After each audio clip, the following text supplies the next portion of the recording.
सारे परिवार चाहे कितने भी गरीब हों यही चाहते हैं कि बच्चे शिक्षित हों। और आज परिस्थितियां ये हैं कि बच्चों को आप शिक्षित कर रहे हैं और आपकी सरकार आपको कह रही है कि लोग 5 किलो राशन में खुश हो जाओ, यही तुम्हारा भविष्य है। क्या इस 5 किलो राशन से आपके बच्चों का भविष्य बनेगा? क्या वो अपने पैरों पे कभी खड़े हो सकेंगे? तो नरेंद्र मोदी जी को ये गलतफहमी कैसे हो गई कि यही काफी है, कि यही करने की जरूरत है और कुछ करने की जरूरत ही नहीं है आपके लिए। ये परिस्थितियां कैसी बनी इस देश में कि जो जो आप खरीदने जाते हैं वो महंगा हो गया है।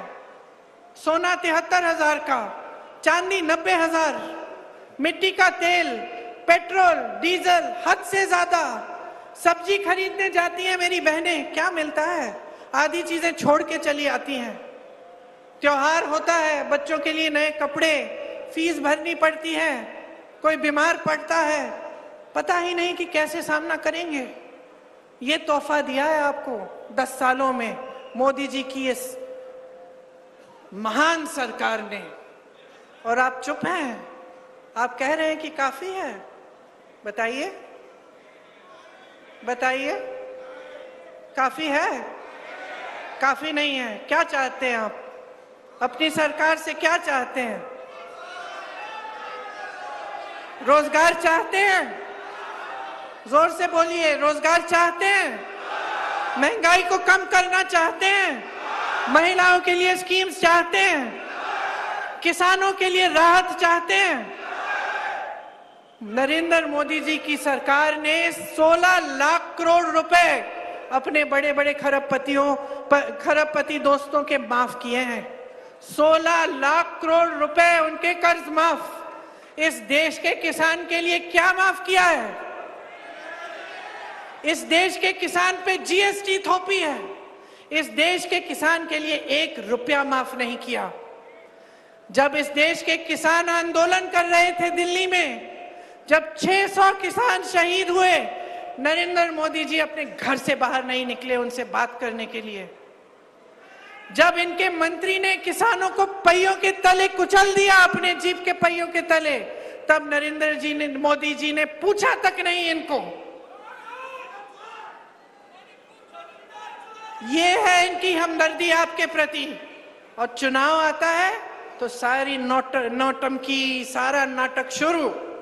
आपके सामने बड़े बड़े वादे, 2 करोड़ रोजगार, 15 लाख आपके खातों में कहाँ है?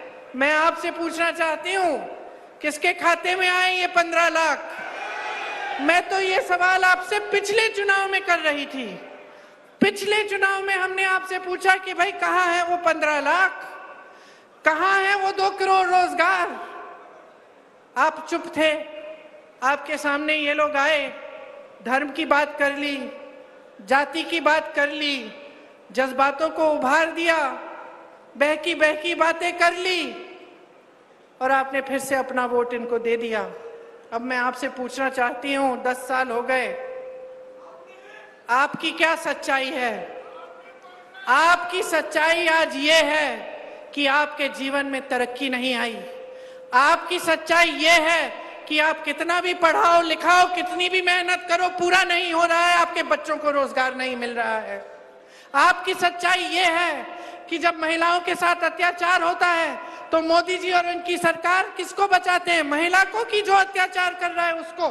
हाथरस को देखिए, उन्नाव को देखिए, मणिपुर में देखिए, अरे हमारी ओलंपिक की मेडलिस्ट को देखिए, मेडल लाई, मोदी जी ने स्वागत किया अपने घर में, चाय पिलाई, फोटो खिंचाई, ये भी लिखवाया अखबारों में कि मोदी जी की सरकार में देखो महिलाएं गोल्ड मेडल लेके आ रही हैं। और जब वही महिलाएं सड़क पर उतरी न्याय मांगने के लिए, जब उन्हीं महिलाओं ने कहा कि हमारे साथ अत्याचार हुआ है, हमें बचाओ, हमें मदद करो, मोदी जी बाहर निकलना। मोदी जी ने उनकी बात भी नहीं सुनी, उनको घर भी नहीं बुलाया, उनसे पूछा भी नहीं कि बेटा तुमने इस देश के लिए इतना किया है, जरा बताओ क्या हुआ, मैं मदद कर सकता हूं। ये है उनकी हमदर्दी आपके लिए। आज ये है आपकी परिस्थिति। तो देखिए, समय आ गया है तय करने का। शायद आपको मेरी बात थोड़ी कठोर लगेगी, शायद आपको लगेगा कि क्या कह रही हूं मैं, लेकिन मैं आपके सामने सच्चाई कह रही हूं। आज जहां हमारा देश है, 10 सालों से जो इस देश में हुआ है, लोकतंत्र को दुर्बल करना, आपने महाराष्ट्र में देखा क्या हुआ। क्या हुआ महाराष्ट्र में? पैसों के बल पर विधायकों को खरीद के आपकी चुनी हुई सरकार को गिराया। आपकी